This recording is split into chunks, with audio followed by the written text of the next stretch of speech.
이제 여러분들이 EV9을 곧 만나게 될 텐데, 이 주행 가는 거리가 생각보다 잘 나왔죠. 그러니까 이게 지금 사이즈로는 국내에선 이게 풀 사이즈라고 해도 무방할 정도의, 전장이 일단 5m가 넘는 사이즈이기 때문에 이게 텔루라이드급입니다, 사이즈로는. 근데 이제 실내 공간은 더 크죠. 되게 큰 차예요. 이게 전장이 5010 5m 조금 넘고, 근데 이제 문제가 전장보다 실제 실내 공간이 끝내주는 이유는 휠베이스다. 휠베이스가 미쳤다. 그쵸? 팰리세이드 크기야. 팰리세이드 크기인데 실내가 더 커.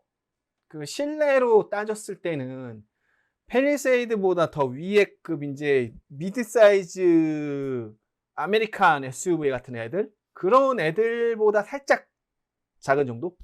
일단 타호보다는 작았고, 트래버스보다 3열 폭은 좀 좁은데 나머지는 대등한 수준이었어. 그러니까 이게 스펙 싸움으로 이길 차가 없는데, 문제는 뭐냐, 이 사이즈급의 전기 SUV가 여태 안 나온 이유는 배터리 문제다. 이 급으로 먼저 나온 게 뭐다? EQS SUV야. EQS SUV가 어떻게 보면 EV9하고 직접적으로 비교할 수 있는 차량 중에 하나입니다. 사이즈가 동일해요. EQS SUV가 전장이 한 100mm 정도 더 깁니다. 심지어 EQS SUV가 EV9보다 실내가 좁습니다. 훨씬 압도적으로 좁아. 근데 차는 더 커. 107.1kWh의 배터리가 들어가요.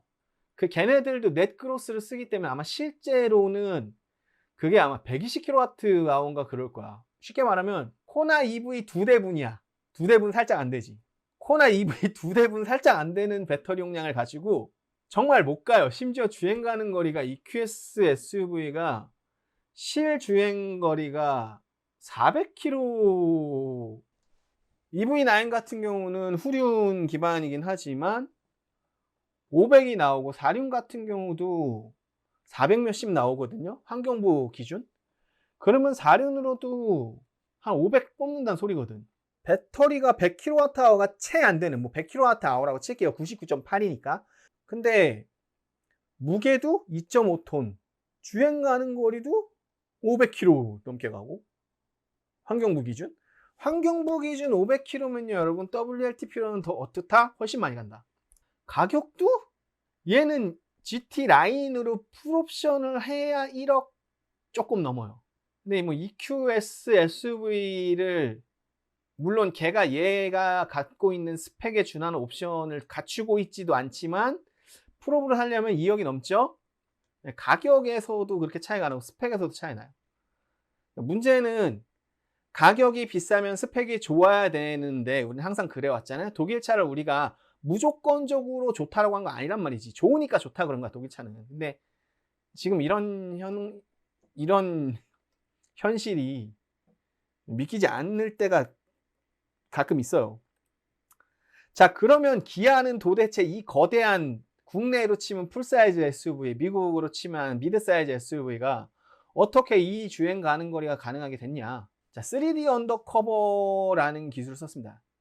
여태까지 내연기관차부터 고급 차종들은 언더커버라는 걸 씌우는데, 언더커버는 이제 공기의 흐름을 좋게 유도해서 항속 시에 차의 안정성을 높이기 위한 그런 기능들을 해왔어요. 근데 이거를 평판으로 보통 플랫하게 하부 바닥만 막는 역할을 해왔어요, 여태까지. 근데 EV9에서는 그게 아니고 입체적으로 구조를 만들어서 계속 시뮬레이션을 돌려. 이게 이제 CFD라고 해가지고 컴퓨테이셔널 플루이드 다이나믹스라고 하는데, 전산 유체역학이라는 거예요.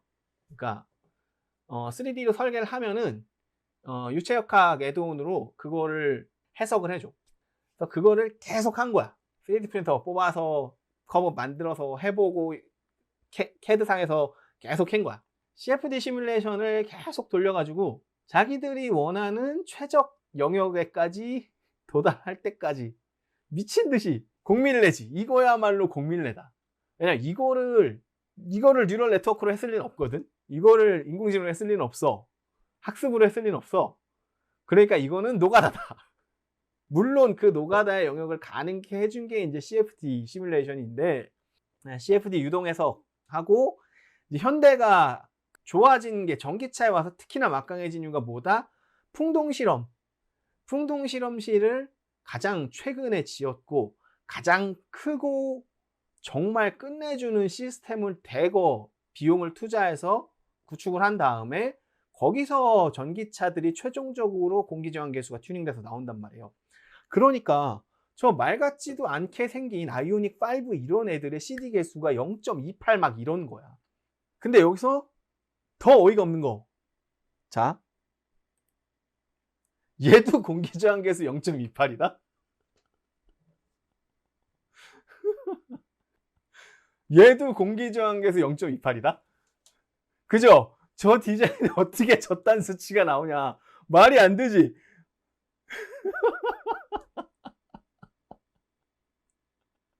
생긴 건 2.28인데 진짜 맞아요. 생긴 건 2.28이죠. 이거 저도 되게 놀랐어요. 저는 물론 이제 현대기아가 이걸 잘하는 걸 알기 때문에 그래 한 0.3 정도 나오지 않을까 생각을 해서 야, 그 정도만 돼도 대박이다. 진짜 대단한 거다. 저 사이즈에 저런 디자인으로 공기저항 계수가 0.3 나온다? 그거 대박이다 라고 생각을 했는데 0.28이었어. 이제 그 영역의 첫 번째 공헌을 한 게 이 3D 언더커버. 이 3D 언더커버라는 결과물은 어떻게 나왔느냐? CFD, Computational Fluid Dynamics 시뮬레이션을 통해서 공돌이를 무한정 갈아 넣었다. 예. 그렇게 해서 풍동실험실에서 계속해서 실험을 했다. 그치, 이제 지바겐 같은 애들 보면 황당하지, 이제 이거는. 지바겐이 만약에 인격이 있어서 생각을 하고 얘를 봤으면 지바겐은 되게 어처구니가 없을 겁니다.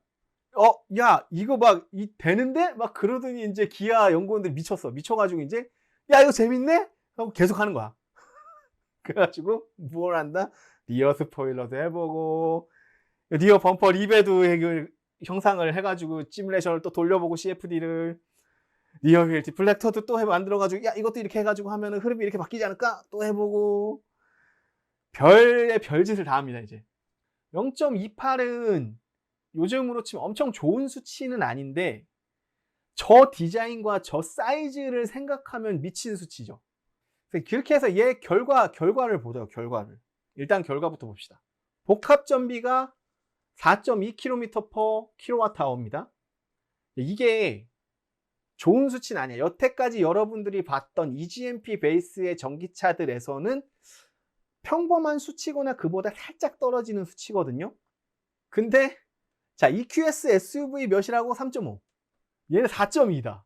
그러니까 얘가 더 배터리가 얘가 더 적게 실려 있는데 얘가 훨씬 멀리 가는 거야. 압도적으로 발달한 과학은 마법과 구분할 수 없다라는 왜 그런 말 있잖아. 이런 거지.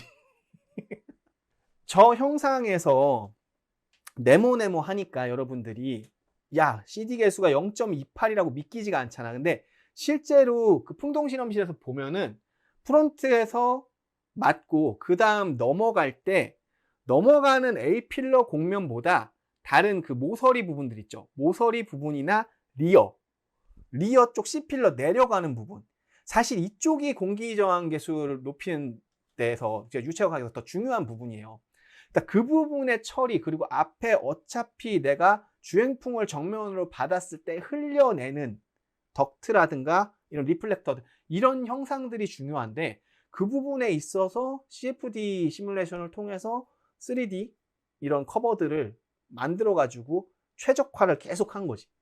그러니까 겉으로 보기엔 네모네모하지만 실제로 공기가 흘러나가는 흐름에 있어서는 크게 문제가 없는 그런 모양을 만든 겁니다. 자, 그리고 그러면 생각해보자.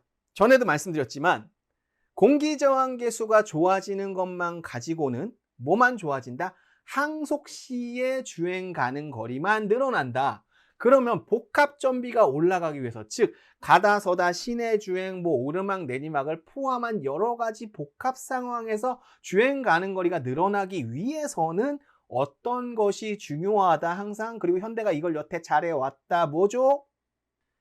회생제동이지. 자, 일단 EV9부터 이 통합형 전동 부스터라고 해주고, 여기 보시면은 여기 써있어요. 너무 작아서 잘 안 보이실 수도 있는데, 인테그레이티드 일렉트릭 부스터라고 하는 모듈이 있습니다. 얘가 니로 EV, 코나 EV 때부터 시작이 된 거고, 현재 이제 2세대 IAB가 처음으로 EV9에 달리고, 이게 바로 뭘 수행해 줄 수 있는 애냐 하면 아이오닉 5N으로 갔을 때 N 회생제동이 가능하게 해주는 하드웨어적인 베이스입니다. 이게 바로 N 회생제동이 가능하게 하는 2세대 IEB다. 그래서 일단 뭐 이거는 뭐 모듈 자랑하는 거예요. 자기네들이 IEB 모듈을 0.5kg 줄였고 패키징을 30% 이제 작게 만들었다. 그래서 이게 EV9부터 들어간다. 즉 무슨 소리냐? EV9에서 들어가고 아이오닉 5N에서 이제 이걸 가지고 소프트웨어적으로 더 최적화를 해서 N 회생제동 기능이 들어갑니다. 이 감속도, 그러니까 내가 가다가 악셀을 뗐어. 그러면 내가 감속되는 정도가 있잖아요. 그 감속되는 정도가 지금 내가 회생제동 1단계, 2단계, 3단계 있고 뭐 여러 가지 있을 거 아니에요? 뭐 오토 회생제동이라든가. 그거에 따라서 회생제동 영역을 가변적으로 제어를 해주는데, 이게 회생제동 영역을 가변 제어한다는 말이 회생제동을 오토로 그 단계를 조절해 준다는 그런 뜻이 아니고, 모터에서 어느 정도까지 회생제동을 사륜일 경우엔 배분, 그리고 후륜이나 전륜일 경우, 구동륜이 하나일 경우에는 여기서 들어오는 감속 그 중력값 G포스에 따라서 최적 제어점을 찾아가는 그런 알고리즘이 들어있다. 자, 그래서 이게 4륜 기준이 됐을 때는 0.2G까지 걸렸을 때는 후륜 모터로만 100% 회생 제동을 할 수 있다고 합니다. 그 다음에 그 이상의 중력 가속도가 걸렸을 때는, 자 0.2G 이상 걸렸을 때 전륜, 후륜에 각각 50%씩 배분. 왜냐하면 모터가, 전에도 말씀드렸다시피 모터에 부하가 걸렸을 때 너무 작아도 효율이 떨어지고 너무 높아도 효율은 떨어진다 그랬죠. 효율이 높은 구간이 보통 50%에서 70% 구간입니다. 그 구간대에서 회생제동을 한 녀석이 담당하기보다 각각 전후륜이 나눠서 회생제동을 담당하면 보다 더 회생제동으로 받아오는 에너지 회수량이 많다. 미쳤다. 이 제정신이 아니다. 지금 연구원들이. 이렇게 연구원들 이렇게 여기 지퍼 달렸을 수도 있습니다. 지퍼 이렇게 열면 안에 뭐 외계인이 이렇게 하이 이럴 수도 있어. 그 맨인 블랙에 나오는. 그치? 이게 사실은 이제 이런 것들이 이미 여러분들이 이 기술을 직접 양산차에서 체득할 수 있는 수준이면 이 연구원분들은 저것을 이미 최소 3년 전, 최장 5년 전부터 스타트를 했다는 뜻이에요. 자, 그리고 여기서 더 기깔나는 게 뭐냐? ABS가 개입을 하면요, 회생제동이 원래 개입을 안 합니다. 근데 얘는 ABS가 개입을 해도 회생제동이 들어갑니다. ABS의 제어에 방해되는 부분을 이 통합형 전동 부스터에서 그 반응성이 더 좋은가 봐. 그래가지고 ABS에 방해가 되는 순간을 빼고 그 외의 순간에만 순간 들어가가지고 회생제동을 받아먹어. 미쳤다. 자, 이게 무슨 소리까? ABS가 개입하는 영역은, 그죠? ABS가 개입하려면 뭐여야 돼? 급브레이크지, 급브레이크. 즉, 자, 급브레이크를 우리가 일상주행 때 할 일은 별로 없습니다. 위험한 순간이 아닌 이상. 근데 급브레이크가 수시로 그냥 상시로 일어나는 곳이 있어. 상시로 일어나는 곳. 급브레이크가 상시로 일어나는 곳. 그렇지, 서킷. 그러면 서킷에서 주행하는 차는 일단 ABS는 빼요. 그죠? ABS를 빼도 뭔 소리야? 이 얘기 자체가 0.8G 포스 이상의 고감속 급브레이크 영역에서도 회생제동 효율이 높다는 뜻이지. 왜? ABS가 개입을 해도 그걸 피해서 회생제동을 유지할 정도로 얘가 회생제동 그 에너지 회수율이 높고 좀 더 빠른 반응성을 가지고 최적 제어점을 찾아서 에너지를 회수한다는 뜻이니까. 즉, 이 소린 뭐다? 그러니까 그 영역을 더 최적화한 게 뭐다? N 회생제동인데, 그렇다면 N 회생제동은 서킷에서 고출력을 내는 만큼 짧은 순간에 고에너지 회수율을 통해서 좀 더 길게 서킷을 탈 수 있도록 해줍니다. 자, 그래서 하여튼 이 2세대 IEB 요거가 EV9에서부터 들어간다. 그리고 그것 때문에라도 아이오닉 5N이 더 기대가 된다. 자, 마른 수건도 쥐어짜면 이게 뭔 얘기냐면, 자, 이게 라스트입니다. EV9의 주행거리의 비밀이 이게 라스트예요. 물론 그 저전력 열선 시트와 저전력 PTC 히터라든가 이런 것들을 통해서 그 실내 온도를 상승시키는 건 기존보다 10%가 더 빨라졌고, 근데 그렇게 해도 아마 똑같을 거야. 왜냐하면 EV9의 공간이 워낙 넓기 때문에 그거를 체감하기 쉽지 않을 거고, 그래서 실제로 거기서 쓰여지는 전력도 적기 때문에 주행 가능 거리가 늘었다라고 하다가 무슨 얘기가 나오냐면 대기 전력을 없애버렸대. 그러니까 전장은 기본적으로 그냥 다 가 있잖아요. 근데 공조 버튼을 눌러서 그 내부에 뭐 스위치를 켜지 않으면 공조 시스템이 아예 그쪽 라인은 다 죽어 있게 설계를 한 거야. 그 몇 미리 암페어의 그 대기 전력조차 허용하지 않겠다. 쉽게 말하면 코드를 뽑아버리는 거지. 그치? 우리 엄마가 전기 아낀다고 멀티탭 스위치 꺼버리는 그런 거지.